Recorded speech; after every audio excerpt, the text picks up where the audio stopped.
This is it guys. Ato nang na-deploy nga to ang hatcher. Ato nang ibutangan. Ato po siyang gihimong incubator tungod kay ang atong incubator nga isa is puno naman. So manual lang ta turning ana kaya ang atong incubator guys dara punong-puno man.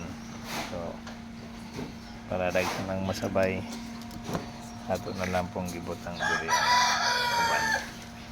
Manual turning.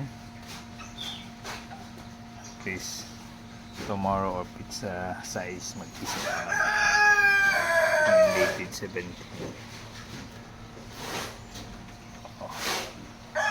Bago guys muna atong gamay nga incubator para ang mga nanay naputay white licorn. So happy kaming ginagmay natin ang mga bagong nasa atong brewing area.